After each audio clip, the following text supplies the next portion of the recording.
Smashing.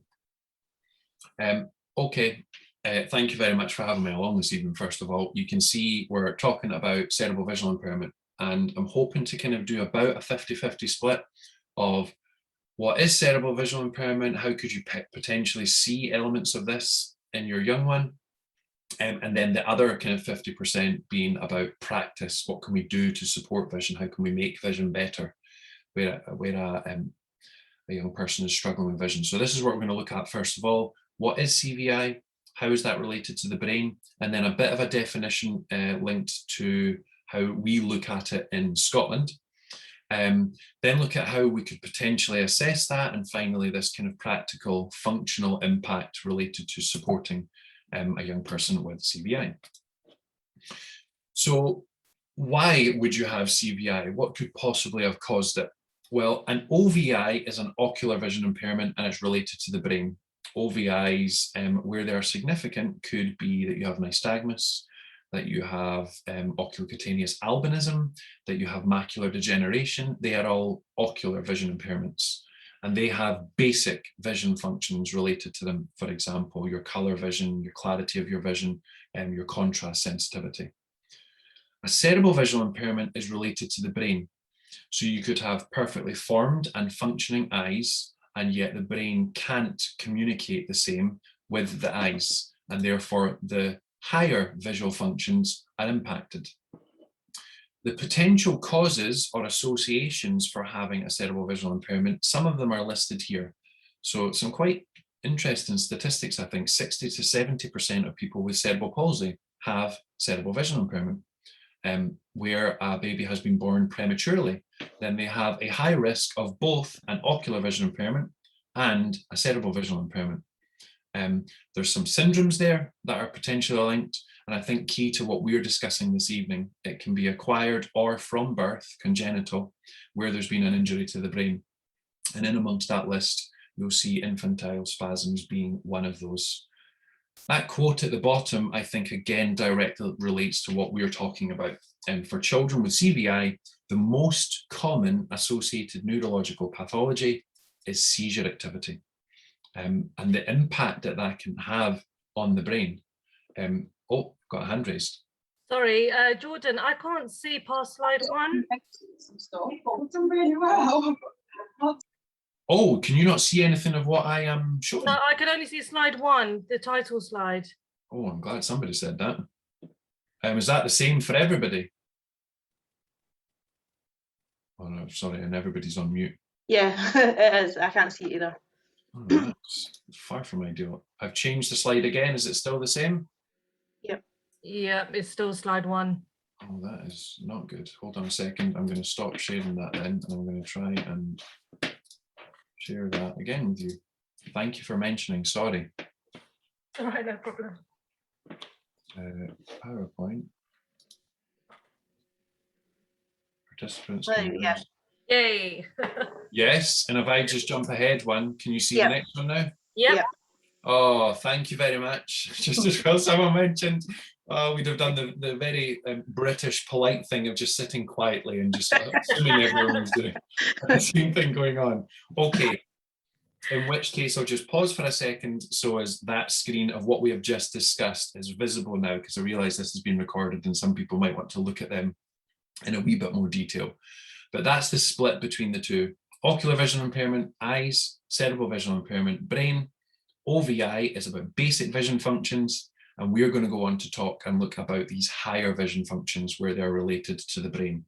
So let's have a look at the brain. When vision information comes into the brain, it goes first of all from the photoreceptors at the back of the eye on the retina.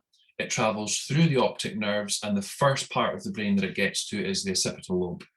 The occipital lobe then transfers things to the temporal and the parietal lobe. The reason why I'm mentioning this in any kind of detail at all is because if you know where there has been damage to the brain, if there's been, say, an MRI scan, and you know that the temporal lobe has been impacted, then you can make potentially some assumptions about what the functional impact of that might be. How much that affects a young person is related to 3 of those things at the bottom. First of all, the location, as we said, what part of the brain? Secondly, what age was the damage to the brain? Has this been from birth, or has it been acquired at a later stage? Potentially, as we've been discussing, like something via infantile spasms. And then thirdly, what's the extent of the damage to the brain? Because that could potentially impact how much the cerebral visual impairment is going to affect that person. So let's just have a look at those different parts of the brain and what that might mean. So again, I've changed screen there just in case that isn't showing to anybody. We can see location of the damage. The first part, once it goes through the optic nerves, information from the eye through the optic nerves and reaches the occipital lobe first, it's more linked to your basic vision functions. That's your clarity of vision, your acuity, or maybe color vision deficiencies or potential field losses. We're going to see this across the brain. Where the left lobe has been affected of the occipital lobe, the right side of your field is impacted and vice versa.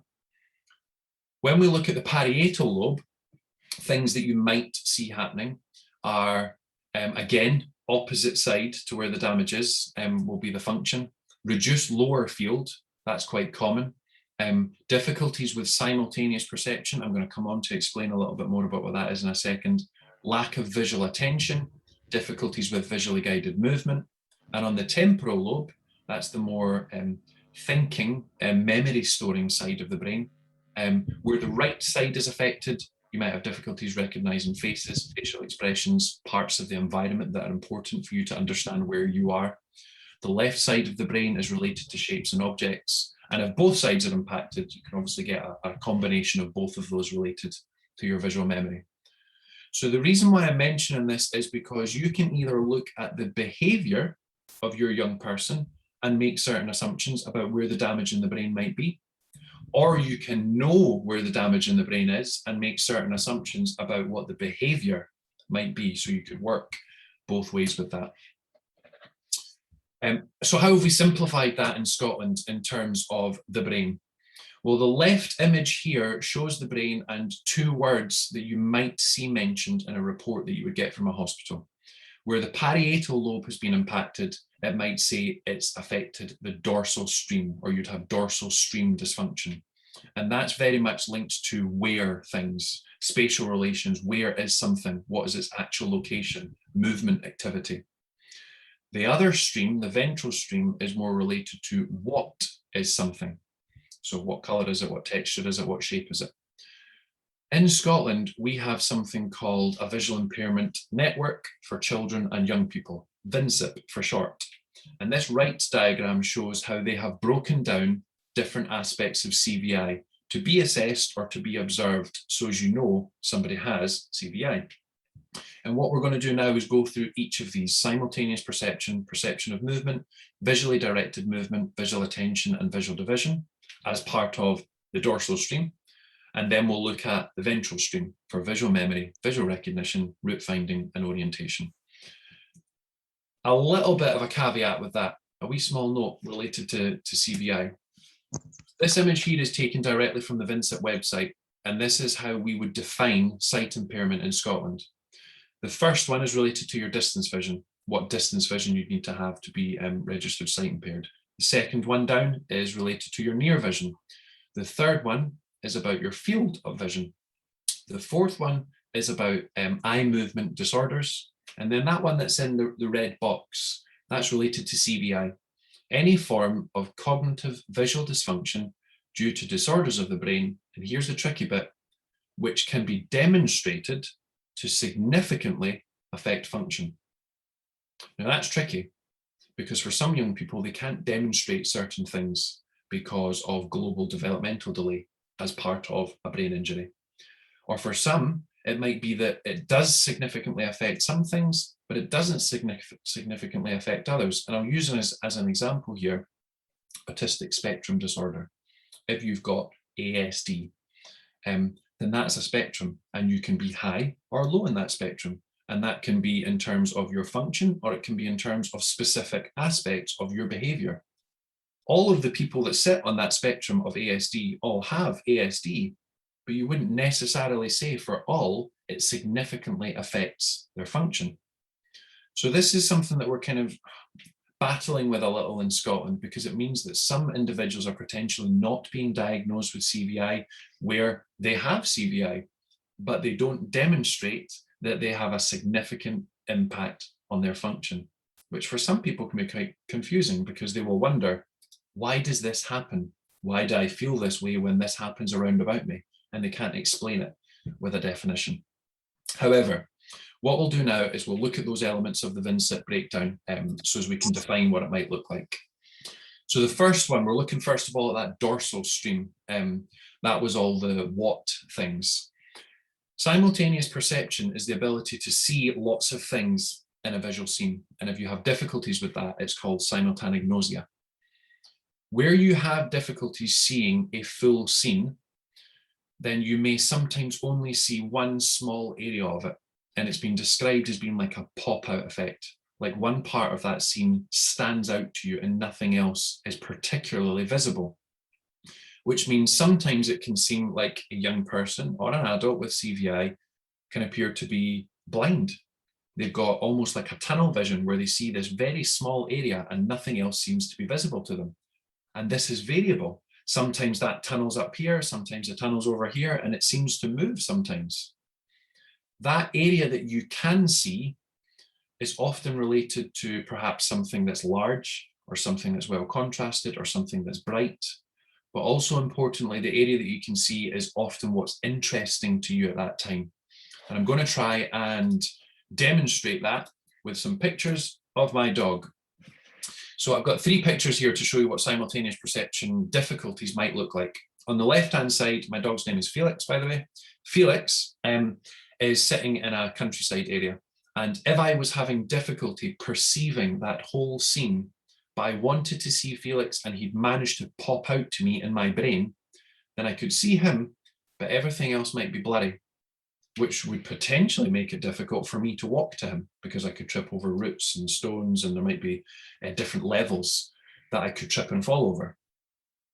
The middle picture, there's multiple things going on here. It wasn't until I started doing this presentation I realized I have got a lot of brown in my house. There's a brown dog and a brown couch and a brown table and a brown floor. It's very poorly contrasted. So that might make it difficult to see Felix. But something else has popped out to me. Even though I may want to see Felix, all I can see is a remote control that's sitting on a table. And I can't see anything else in good clarity because my brain is struggling to process simultaneously everything in that image. Potentially what that could appear like is the right-hand image. Not just that everything else is blurry, but that everything else is black. And that's that tunnel vision thing that we spoke about. Everything else is gone, and you can only see this one small area. So that could be really, really difficult for a young person, and is perhaps why you might see lots of head movements that are quite unusual, because they've got this one small window of vision and they're trying to move their head around to capture everything else that's around about them with this one small pinprick of vision. So that's simultaneous perception. The next one's perception of movement. If your brain is struggling to process what it's looking at, then the thing moving is only going to make it more difficult because you're throwing in extra processing elements such as proximity or speed. And that doesn't just go for when the object is moving, it can also go for when you are moving. So if you are in your pram or your buggy or your wheelchair or a car or a bike, then all of a sudden it can be much harder to see because you are moving and the brain just can't process everything that's happening around about you. This might appear then, if you're having difficulties with this, as an inability to fix on things for any length of time. You might have eye movements that aren't made independently of your head. You may need to move your whole head in order to see something. We've just mentioned that if you're in a moving object, then it can be difficult to see or at least describe what's happening round about you. You might not like moving things like a ball game or perhaps like a pet. You might not like dogs or cats. You might not like watching television or programs on a tablet. Or if it's a busy area with lots of movement, like a school, like a supermarket, you might not like that. You might cover your eyes, you might pull your hood or your hat down over your eyes because you just can't process everything that's going on around about you. The next element is visual attention and division. So these are two different things. Visual attention is the ability to focus on something for any length of time. And when I say length of time, I'm not meaning 10 seconds, 15 seconds, 20 seconds. It might just be focusing on something for 2 seconds. You cannot maintain attention for 2 seconds and you must look away. Because every time you look at something and give it attention, the brain is struggling to process everything that it's looking at, which is why the brain might just say, look at something easy, look at the wall where there's a blank space, look at that bright light, and that's all you should look at because it's easier to process. The other one part of this is visual division. So the ability to split your attention between things, perhaps two toys that are in front of you, or the picture example that's at the bottom. If you're speaking to two people, then you might be able to switch your attention between one person that's speaking, then the other person speaks, and another person gestures, and you might be able to move your attention between them. Potentially, if you've got CVI, you can't do that. And in fact, you might just block out entirely one whole side. This might mean then that you are startling easy because things all of a sudden seem to appear because you've not been able to divide your attention when they come into your field of vision. It might seem like you are ignoring people as if they're not there, or you might respond to smaller objects and not larger objects. That might seem strange when we're talking about vision for smaller things to be better. A smaller screen or a smaller area that you're looking at has less for you to worry about. A larger screen has much more for your brain to process. So that's potentially why a young person might prefer to watch programs on a phone instead of watching it on a tablet or watching it on a TV screen. And again, larger areas where you're having to split and divide your attention and take in a full scene can cause a lot of anxiety. So that was the dorsal stream. The ventral stream is very, very different. And you might have heard this before in relation to the brain. The left and the right side of the brain are sometimes referred to as your left side being logical and your right side being creative. Artistic people are said to have very active right sides of the brain. Mathematicians have got very active left sides of the brain. That's because the left side of the brain deals with letter shapes, numbers, processes, and the right side is a much more organic, fluid, multi-layered thing. And I've got an example here of what that would potentially look like in your brain. You may recognize this image at the bottom of the page. It is an album cover by the band Pink Floyd, and the album is Dark Side of the Moon. When your left side of your brain, especially the temporal lobe, because this is the part of the brain we're speaking about with the ventral stream, when your left side of your brain looks at this, then it will see a triangle with a white line going into the triangle in the middle of that square, and it is a black background. There's a rainbow coming out the right side of the triangle. The right side of your temporal lobe, though, is thinking about multi-sensory experiences as opposed to this logical, factual side of the brain. Maybe a time that you listened to the music, or a gig that you went to where you were with a friend, or maybe the smell of a meal that you quite often are cooking when you stick this album on in the background. So this part of the brain, with the temporal lobe and the ventral stream, they are completely different to how the left side works, which is why we have the following impact on memory and recognition. So I'm going to look at a couple of animate living objects and then give an example of something that is inanimate. First of all, a dog.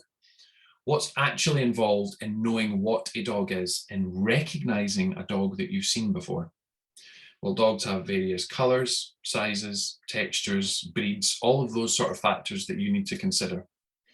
And if your brain is struggling to process all of those individual factors, then it may be that you can't recognize that is a dog, first of all. But then if you start to change context, so what if you see the dog in the park and the next time you see the dog, it's in a home? Is it still the same dog in this different context? Or one time it's wearing a collar, or one time it's with somebody and then it's not the next time? All of these changes could potentially confuse the brain of somebody who's got cerebral visual impairment. We can even apply that to someone who you are close to, that you know well, like a relative. People are really intricate. And there's loads of parts of us that change all the time. For example, our hair color or style.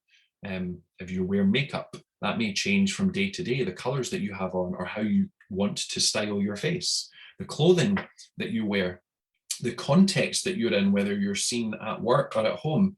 You've perhaps done that yourself, where you know someone really well professionally at work, and then you bump into them in the street and you think, oh, I know you, but I can't, where do I know you from? And it's maybe because they've got a jeans and a t-shirt on now, and they were previously, normally you're familiar with them wearing a suit all the time and having their hair tied back or whatever it might be.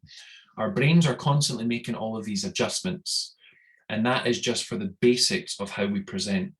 There's all these extra things, these intricate elements of social behavior, of facial expressions and tone of voice. And maybe you're different that day because you've got a cold and you've got a bit of a throaty sound to how you're speaking.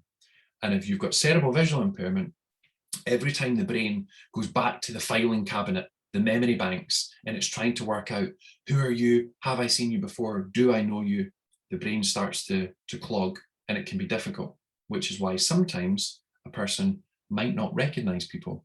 Or there's a condition called prosopagnosia, where a person cannot recognize people's faces. It's just too complex for the brain to process. So instead, for them to identify a person, it needs to be by the shoes that they're wearing, or their height, or a lanyard that they wear at work, something like that.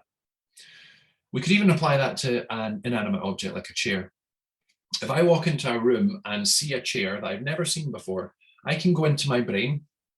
This is a very quick, swift, within nanoseconds, I'm doing this and thinking, there's 4 legs, there's a seat, there's a back, it's maybe tucked under a chair or it's in a classroom. And my brain can tell me, don't worry, you've never seen that before, but it's a chair. If you're having difficulties with going to the memory banks via the temporal lobe and bringing back all of these contextual understandings, you might not be able to recognize that as a chair, and that would be very confusing. Imagine applying that to all the things that are around about you in a room: a chair, a lamp, a window, a door, a person, whatever it might be. The brain is constantly having to make these judgments of, what is that? Have I seen it before? And that could potentially be quite debilitating and scary if the brain is struggling to do that because of cerebral visual impairment. The final aspect related to the temporal lobe is route finding and orientation. When we are moving somewhere, we tend not to see a sort of Google map, or other maps are available, it doesn't have to just be Google. We tend not to see a kind of bird's eye view of A to B.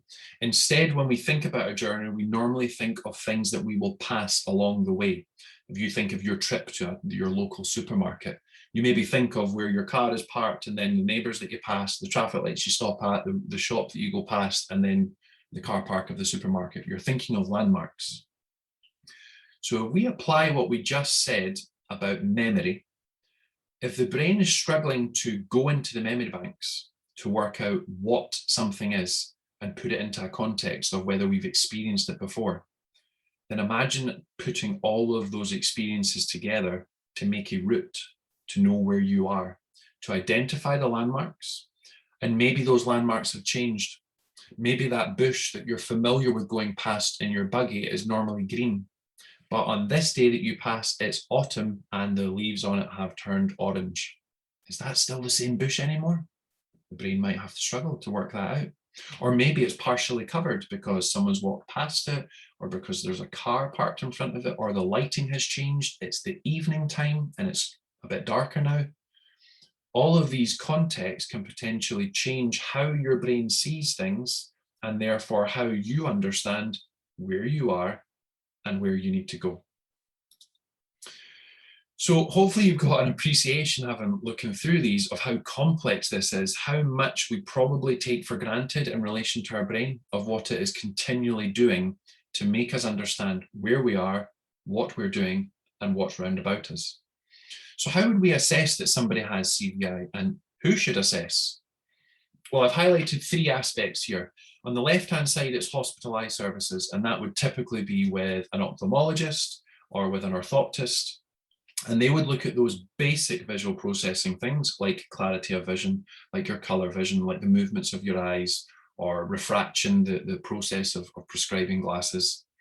They might also look a little bit deeper. For example, an ERG, an electroretinogram, where they look at the responses at the back of the eye and the retina, or the visually evoked potentials, where they look at how the brain responds to different visual properties, some stripes or flashing items, and where the brain is making or not making responses. And they would then link with the neurology department to perhaps say, there's been brain damage, we are going to suggest we need to find out where that brain damage is because it's having an impact on vision in these ways. Ideally, those services would be pediatric because they've got an understanding then of child development and where a young person should be, and then they can match that up with where they are to know whether there is a delay that's worth investigating. This central service, not everywhere has one of these. We have one in South Lanarkshire and North Lanarkshire, and slowly across Scotland, everywhere is developing a specific vision service, which is typically led by a community paediatrician and supported by an orthoptist, maybe an occupational therapist, and a teacher of the visually impaired. At that clinic, they will look at the higher visual processing elements that we've just discussed: perception of movement, simultaneous perception, visual attention to vision, visual memory. And they'll do that with standardized tests, such as what you would get in an optician's or at the hospital, but they'll also use non-standardized methods, questionnaires and play, games, toys to see how a young person engages with them. The third part of this puzzle is not NHS based in terms of medical background, but it's the teacher of the visually impaired from an education background. And they're in a really unique position because they don't just have to be in a clinic or make a home visit every now and then, for example, like a health visitor. A teacher of the visually impaired can come and work with you as often as needed, hopefully, if their schedule allows for it, to observe the young person in different scenarios. Are they okay at home, but they struggle outside, or they struggle in a supermarket, or they struggle with new people? What times of day are better for them? What physical or emotional states have an impact on how they see things?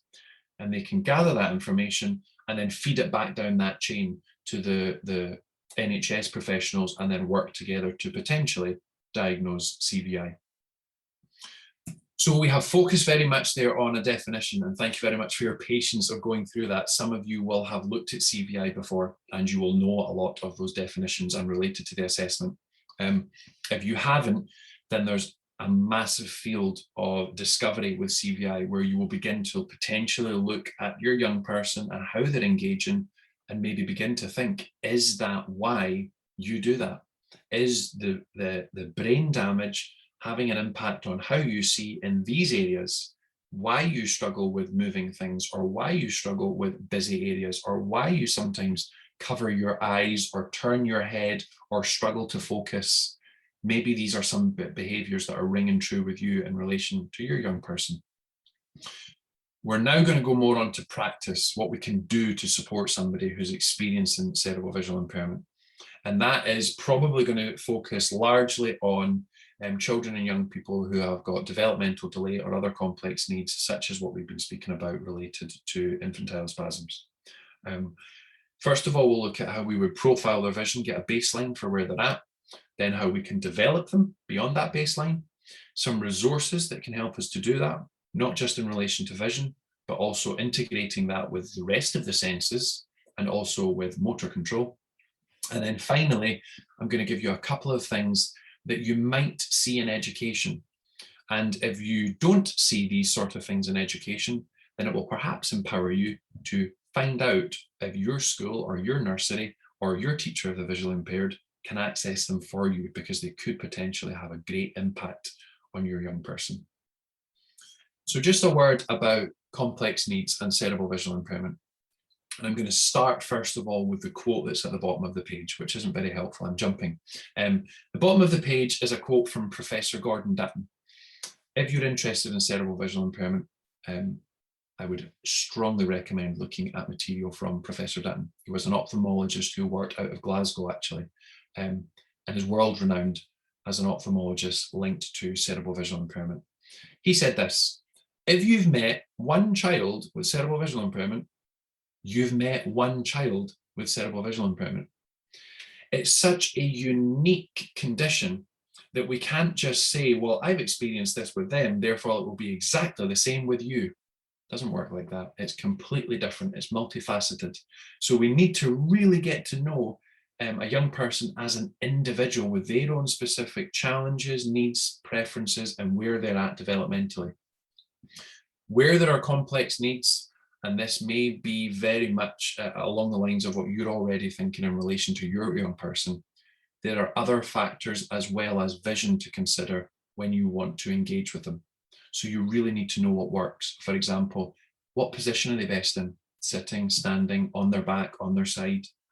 How does it change in terms of their level of arousal or their ability to engage? Sometimes that can be a roller coaster of ability for them throughout the day.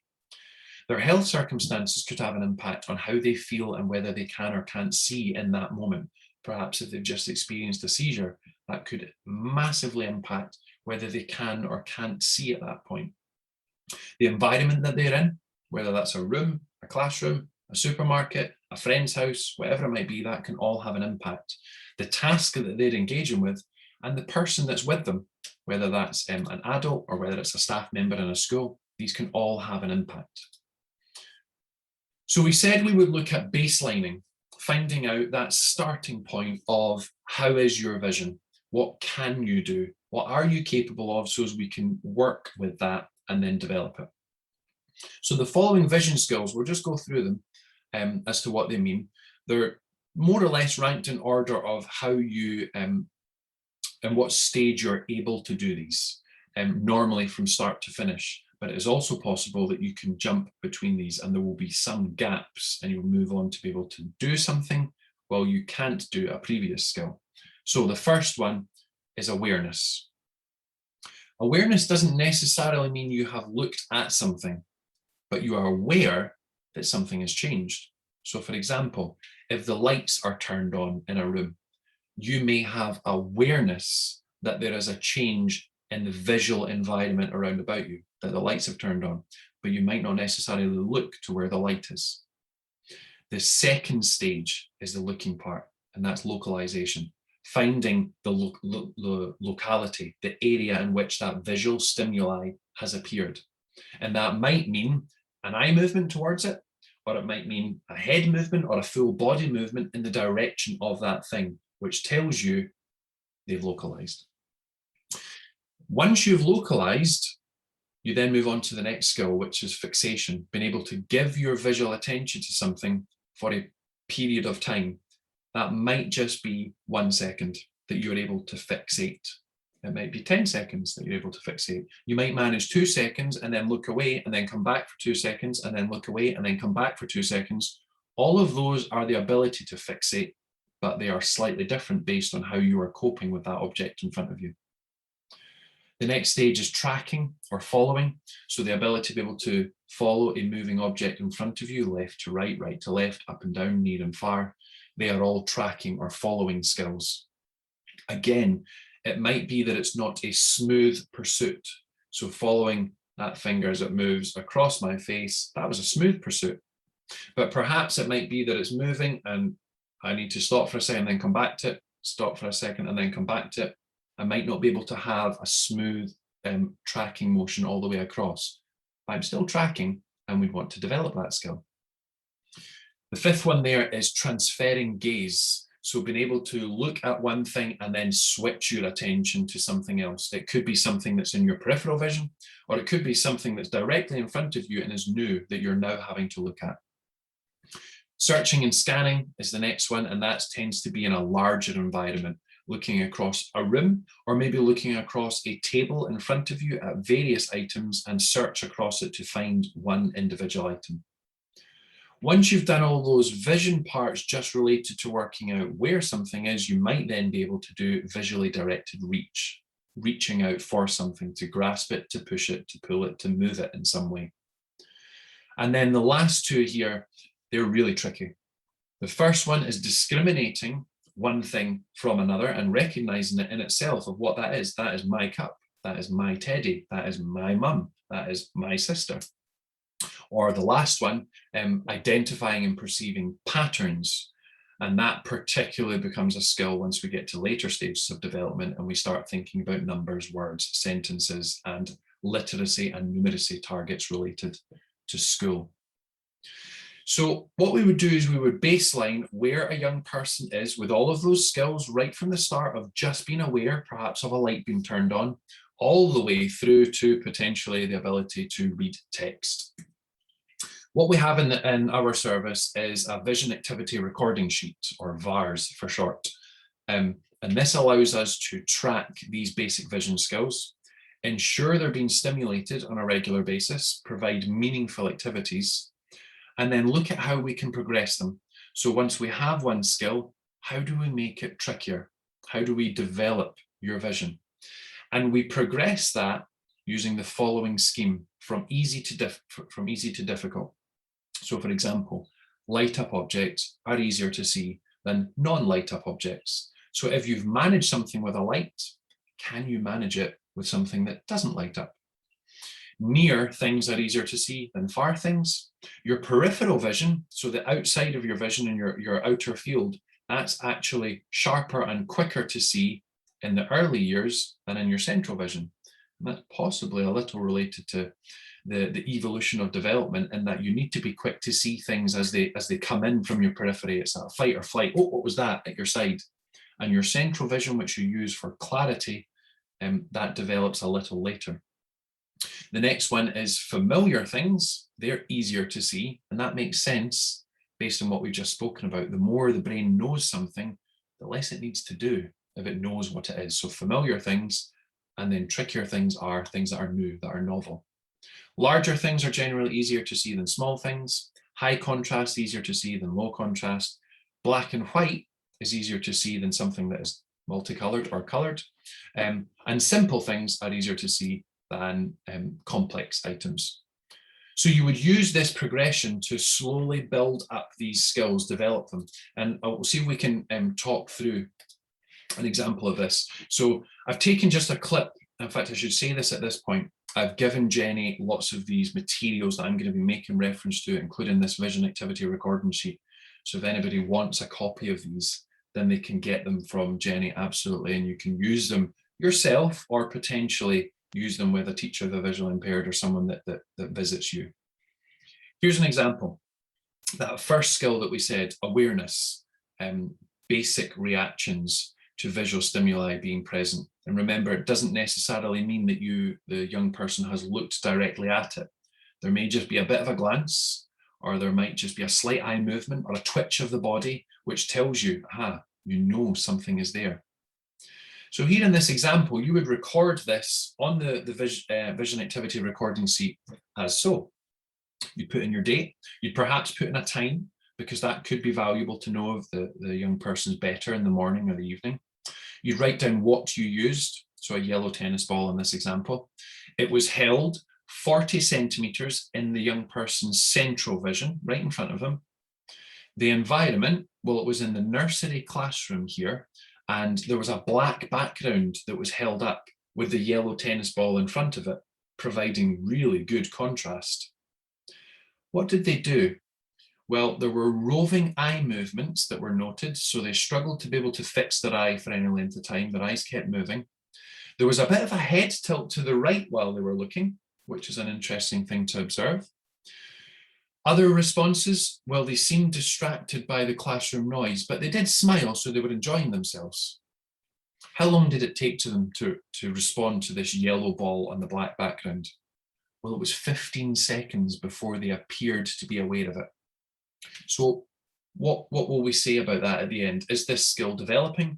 Are they consolidating that skill, or have they achieved it? Well, based on that, this is a developing skill. Why is it developing? Well, because it took 15 seconds before they were aware of it in front of them. So we would want to get that better. We'd want to develop that. So what we would do is we would look at our variables and see if we can tweak something to make it slightly easier, so as we can achieve that skill. What could we tweak? Well, I think the most obvious one in there is to tweak the environment, first of all. It's a busy nursery classroom. And perhaps if we did it somewhere where it wasn't quite so sensory overload, not lots of noise, then perhaps they might be better, and it would take them slightly shorter time to be aware of a tennis ball in front of them. So hopefully you can see that in using this, you have created a meaningful vision activity but you're then tracking it and almost in a detective fashion, you're working out that didn't quite work for you. What can we change to make it work? Once you've achieved the skill, you then start to tweak in the opposite direction. You then start to make it a little trickier. So in this example, how could I make it trickier once it's been achieved? Well, I could hold it further away. I could have less contrast. I could take away the black sheet and just have the tennis ball against perhaps my chest or against another background of the room. Tweaking all of these little things makes it progressively harder and develops that vision skill. We have a resource in South Lanarkshire that we use quite often to develop these vision skills, and I'm going to show you that now. It's called the Little Room, and it was designed by Lily Nielsen, who was an educator and pioneered a lot of work with vision and complex needs in children. The Little Room, you'll see from that picture on the right-hand side, is a box, really. And in fact, the one that we use is called a Be Active box. But I don't like to say that we're using a box with a child. But ultimately, all it is a space that goes around where a child sits or stands or is in a frame or in a chair. It would be built around them, and it cuts out other environmental sounds and makes sounds that they make ping off of the walls. So they get lots of lovely responses. If the child's enjoying something and they get let out a little cry or a laugh or even just a slight noise, then it won't be lost to the room. It'll be kept within the little room, and it'll be lovely feedback for them. They can then relate to their actions. I made that happen in this environment. I reached out and touched that and it made that noise. That was me. I did that. It can be used to identify the location of objects, and it's also easier then to work out tactile properties, auditory properties, or perhaps if you're wanting to mouth things, it's a good place to explore. It's also a good place for us as adults to say what worked. It worked when we had something hanging over here above you, but it didn't work on your right side the same as it did in your left. Or it does work in your lower field, but it doesn't work when it's in your upper field. The other thing that you can do is you can add textured panels to the side of the box, which can make it interesting. If the wee one reaches out and touches the wall, it can be a nice sensory feedback. But there's a wee bit of a proviso there, because when we're using the little room, we don't want to confuse what we're using it for. If you're using it as a learning experience, then to all of a sudden change from just one item hanging and we're using it to build an appreciation of whenever I go into the little room, there's always something on my right-hand side, object permanence. It's always there and I can reach for it. If all of a sudden we start hanging lots of items and having the wall lined and lots of complexity, it can then take away from the learning experience. So you kind of need to draw a line down it. Am I using it as a lovely sensory experience? Or am I going to use this for the coming weeks or months as a learning tool? The other thing that you can do with the little room is you can use it in relation to body control, fine and gross motor control, and the integration of the senses. Lily Nielsen, when she developed a pattern, and we'll look at a little bit of this later, she set out this scheme. For the first thing that you would do is moving of the arms and the hands. The arms and the hands means that you're aware, oh, there are things out there. I've touched something, and you might then want to look at it. Then you would consciously push or touch it. I know that's there. I'm going to reach out because I am familiar with this environment around me. And then you might not just touch it, but you might grab it and then let it go because you're making deliberate or maybe even repeated actions. And then finally, that last one, you start to reach for, handle, explore, turn, and potentially compare multiple objects at one time. So we would use the vision activity recording sheet along with the little room as a bespoke environment to challenge vision skills. So what would a session look like with the little room? Well, the first thing we would do is we would first of all gauge what are your levels of visual engagement today with a simple baseline assessment, something that you know the young person is capable of in order for them to be able to engage with the little room. So I quite often use an app It's called Tap and See, or Little Bear See, and you can find that, I think, for iPads and also for Android. It's basically a little picture of a bear or a giraffe. There's other animals. Simple picture that you can change the size of, and you can change the speed of its movement, and it bounces across the page. And that will perhaps tell you, how are you engaging today? Are you managing that, or are you looking away? Because if you're looking away, then it might not be a good time to try little room experiences. So you do your baseline assessment first. Then you would do an introductory song, something to signify we are about to start a little room session, and the young person would be put into the little room, or it would be held over them. It depends on what position they're using it. And then this piece of music or song tells them something is about to start in the little room. You would then have adult support if required. So I've given an example here. Using the vision activity recording sheet, we previously looked at awareness with that tennis ball. So in this example, we're going to use a large red ball. It's going to be hung in the left slot above the young person. And if there's no indication that they are aware of that ball being there, you might be able to spin the ball with the little dial on top of the little room as it hangs from the ceiling of the little room. You might just spin that. If they're still not aware that it's there, then you might shine a torchlight onto the ball to give them a little more clue as to its presence. And if further support is required, well, we can adapt still. You can use something that has an auditory property, maybe a bell or something like that. Or you could also help, you could also help by positioning the child's head, or helping them to move their hand or their gaze in the direction of that ball being held there. Once you've had your session, you would then have a closing song or piece of music, and you would then take your results of did they manage, did they not manage, and then look back to your vision activity recording sheet and say, what are we going to change next time? Either to make it easier if they've struggled with it, or to make it harder and challenge vision if they've managed it. So what's that going to look like? Well, I have very kindly been allowed to use pictures and video from a family that I work with in South Lanarkshire Council. I think they're probably watching, so I'll say now, you're one of my favourite families. This is Nell, and Nell is in the little room right now. So I'll just describe what we're initially seeing here. Notice the bespoke positioning for Nell, what works for her. She's got a wedge behind her to lift her slightly, and positioning of her legs because of a wedged soft item that's placed under there to make sure she's comfortable. In order for her to see, we need to get her comfortable first, otherwise she may not want to see anything. She's in the little room, and you'll see you've got the ceiling above her with two items hanging down. And typically, this is how a session would go. We would have a song, Nell would be in the little room, we'd do a little bit with the objects, whatever skill we're working on, and we're going to look at that in a second. We'd then have a closing piece of music, and then she'd come out, perhaps for a rest period, or if she's been doing particularly well, to do some other vision activity. So we're going to look at some videos of this in action with Nell.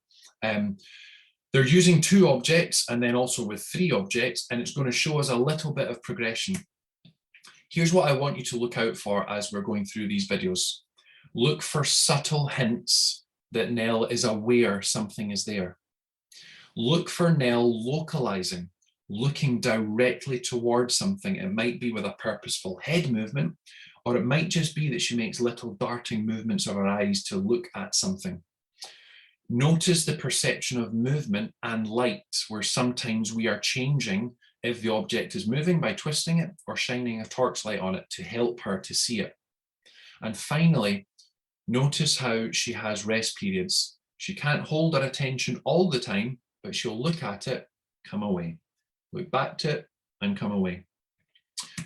Let's have a look at this first video together, and I'll maybe just talk us through it as she's looking at things. So as you see those eye movements and a lovely big look to her right-hand side there. We're now switching our attention to the other side. Her mum is spinning another object, and what I'm hoping is that she will begin to look, and you'll perhaps just see her eyes now tending towards her right side. She looks away because it's potentially a lot for her to engage with, but she's still interested. I know she's aware of it, and you see those small darting movements she makes to her right.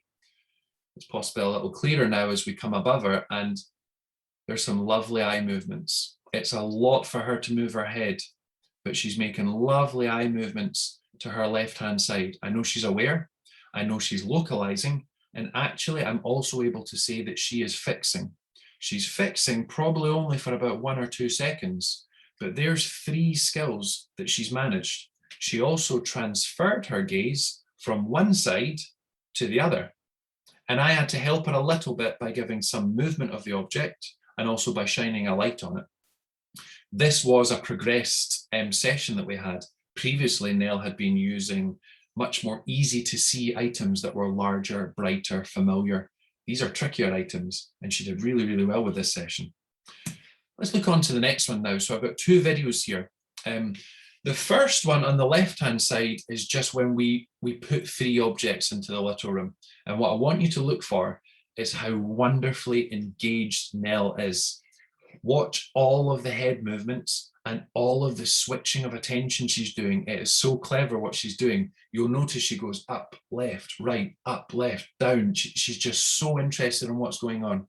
She can't fix for long periods, but she's switching in attention, she's aware, she's localizing, and there's even potentially wee moments of tracking that she's making. So this left video is that first.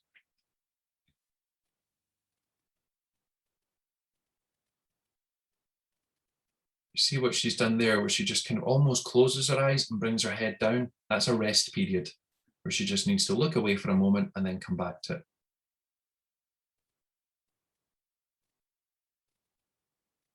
Lovely big head movement there. She really wants to look at that car on her right side, and that is amazing for us when we're working for her to see that she's managed not only to see things, there's a big head movement to her left, but she's managed to control with her brain, I want to look directly at this. Brain, swing my head that way, and she does it. It's fantastic. I now made this more difficult for her because she dictated what was happening in that left video. On the right video, I wanted to dictate what was happening. I wanted her to look where I was pointing the light or where I was moving the object. So let's see how she does with that. So this time she's looking there on her right and she's actually managing to fix for almost a couple of seconds there, which is brilliant. Movement is helping her. Lovely head movements with, from Nell as well as she's focusing. Now we're almost up to about 3 seconds that she's able to maintain her focus. And that's brilliant. But now I'm dictating where she should look. I've stopped moving on the right and her mum's moving on the left, and look at that big head movement she made. Big change of attention there, and that's a really difficult skill. I've decided, no, I don't want you to look at this anymore. I want you to look at this thing over here. And there was a bit of a delay of maybe about 3 or 4 seconds. She was aware of it, and then eventually big localization movement where she turned her head. So that's an example of the little room in action, and hopefully that was useful for you to see it as you're developing those skills, how simple it is, but actually how much a little one can get from it. And this is a list of some of these other skills that Lily Nielsen mapped out, and these are included in the document that I've provided to Jenny, which you're welcome to have. Some of these tactile activities that go along with vision. So first of all, just tactile with yourself. If you're in the little room and you're mouthing your hand, or you can see your fingers, and then going on to these other activities of seeing the object, touching the object, hitting the object, grasping the object. These skills can all be built into using the little room once you know that a young person can see.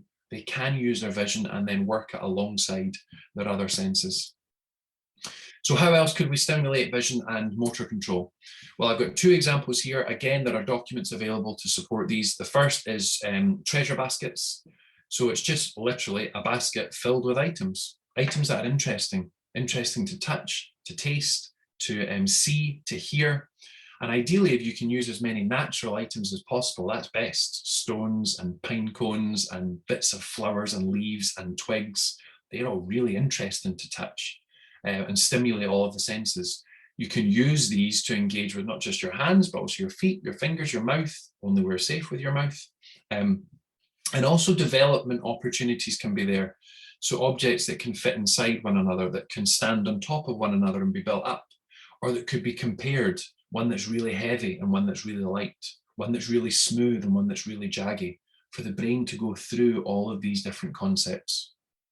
The other thing that you can do is building in music with your sensory experiences, where you can encourage them to integrate and work together. Sensory experiences along with music are actually just a really nice time to sit together and share some time, perhaps having your young person sitting with you in your arms or in front of you on your knee. And with a piece of music playing, you can link that with an object and then with a sensory experience. So in this little chart, you can see well, possibly see, it's very small on the bottom right-hand side. For example, feathers, you could use, oh, it's a bit annoying, but the Bird is the Word song by Trashmen, and just use those feathers and maybe stroke different parts of the body. Fast with the music when it's fast, slow with the music when it's slow. And it can just be a lovely chance to share a sensory experience, and potentially in terms of vision, get your little one looking at, oh, you just touched my arm with that. What is that? I'm going to look down at it. Or I'm really enjoying this and I want to look at your face because you're smiling and I can see that you like this. Lovely shared experiences. So I've got documents that are available to you just with lists of items and songs that you might want to use and what you would want to do with the items to create sensory experiences. The final thing I said I wanted to do was give you some ideas about education. So I'm not sure of the age of all of the young people we're talking about, but it could be that they're already in nursery or looking towards going to a primary school or a secondary school, as we would identify them in Scotland. We're going to look at two things. The Cerebral Visual Impairment Range by Dr. Christine Roman-Lancey, an American educator, and how one person, Matt Tejan, has taken some of those concepts and developed them with a complexity framework. So this is linked to education, but it may empower you in relation to where your young person is or will be going. Dr. Roman-Lancey built up the CVI range with 10 characteristics that she said were typically there if you have cerebral visual impairment. So you might prefer certain colors. You might need there to be a little movement in order to be able to see something. There may be visual latency, which is a slowness to respond. You might have visual field preferences. You like things on the left or you like things on the right. You might have difficulty with visual complexity. There might be light gazing or non-purposeful gazing. And we've mentioned this earlier on, where a young person might want to just look at a blank wall or stare at a light because everything else is too much to process and they need to just look at something simple for a period to relax the brain. You might have difficulty with looking at things in the distance because the further away things are, the more you have to process. You might have atypical visual reflexive responses. For example, your blink reflex. You might not blink when something comes close to your eyes because it's too fast for your brain to be able to process, send a signal to the eyelids and say, close, close. It's not able to do that. Difficulty with visual novelty, things being new, or difficulty with visual motor skills. As we said, the ability to reach out, to touch, to grasp. On this chart, where there is an asterisk, it is related to the dorsal pathway functions that we mentioned earlier on. Where there is a hashtag, it's related to the ventral pathway functions. And Dr. Roman-Lancey said, first of all, you need to be in phase 1. Just get a young person to look. And that goes back to the vision activity recording sheet. What can we do to get you to just be aware that something's there? And then move on to phase 2 to begin to build in the other parts of our function, whether it's the other senses or our motor control related to what we are seeing. And then finally, in phase 3, you are resolving things. It might be for some young people with complex needs and cerebral visual impairment that they never fully achieve something perfectly. I use that word pretty loosely because what is perfect in this world? But they may not be terribly, they may not be typical in a function, a skill, but it's resolving. It's close to, it's the final stages that they may always then be working on, but you've advanced it beyond all of these previous stages. Matt Tejan then looked at what Dr. Roman-Lancey had done and said, right, I want to use that and I want to use a framework that is useful in education. So when we speak about complexity, this table on the left describes complexity of the object. So you've got target, that's the object. What is it you're looking at? You've got complexity of array. How many things are there in front of you? 2, 3, 4? Complexity of sensory input. So that's not here because this is just about the task. That is not about the environment around about you. That's the sensory inputs from the object. So does it ring like a bell? Does it smell of something? Is it particularly tactile? All of these properties as well as what you can see. And then finally, complexity of distance. Like we said, the further away something is, it will be more complex because of all that you have to process. You then have the environment and the task rating. The environment can be extremely difficult all the way down to minimally difficult. And this can result in a task being frustrational, which we never want it to be, or all the way down to it being comfortable or a low visual demand. So what I would love all educators to do is to take the profile of that young person and say, what is frustrational for them? What can they just not do? And it really, really annoys them. It's frustrating to them. We put that in the red section of this chart. What's challenging to them? That goes into the orange section. And what's comfortable to them? That goes into the green section. The bottom section, low visual demands, they're activities that don't demand a lot at all, and they're generally used for relaxation. And then within those, we would look at the environment. So that challenge activity, what's a difficult environment to do that in? Or that comfortable activity, what is a moderately difficult environment to do that in? And mark all of these parts. So as you've built up a profile of what the young person can do, is trying to do, and just can't do at the moment. You've got these guides that I would then give to the school of complexity of task, complexity of environment, and how they can tweak things. So under task, you can tweak the complexity of array, of sensory input, of the visual latency that's involved, of how novel the item is. With the environment, you can tweak again how much movement there is, the lighting in the environment, or the complexity of the actual sensory experience in that environment, how much background noise or clutter is there. By using these tools in an education setting, you can be asking the question of the educator, how much do you know about their vision? How much do you know about their development? And what impact has that then had on your planning? Before you actually say, here's what we're learning today, is that going to be a frustrational activity? Is it going to be a challenging activity? Or is it going to be a comfortable activity? Is that the right environment to do it in? Is that the right adult to lead that activity? You are properly thinking about the young person's vision, their profile and developmental needs, and then planning around that. So I've said we've got these 3 resources that I've referred to. Ideally, all of these would be introduced, delivered initially by a teacher of the visually impaired. Where that's not possible, you may wish to use some of these on your own, and actually I would encourage you to use the treasure basket and the sensory music activities on your own. The other ones I think are best led by a teacher of the visually impaired initially, and then other professionals and the family and friends can then use these next steps, and when your TVI next comes for a home visit or a nursery visit or a school visit, they can see how you're getting on and plan the next steps. Where's your support though? Because the chances are you are not in South Lanarkshire Council. Well, first of all, you need to go to your local authority education service. If you think some of these things aren't happening, then your local authority will probably have an inclusion department. They might have a bespoke vision support service, such as we've got, or they should at least have an educational psychologist that can direct you to the supports that you have in your local area or local authority. You've also got your hospital eye services, who you're hopefully still linked with, or the neurology department, where you're not just asking them, what does this mean right now, this diagnosis or this assessment that's taking place, but what practical help is there available, whether that's an occupational therapist or a physiotherapist or speech and language therapist. Well, how is this going to impact on my little person's function? And you've also got charities and voluntary sectors who can be a real great resource for peer support, for finding out new things. What toy works for you? Did you know that this shop is currently selling these lights at this wonderful price and they work really well with my wee one? You should go and buy some. I've put this in big writing at the bottom.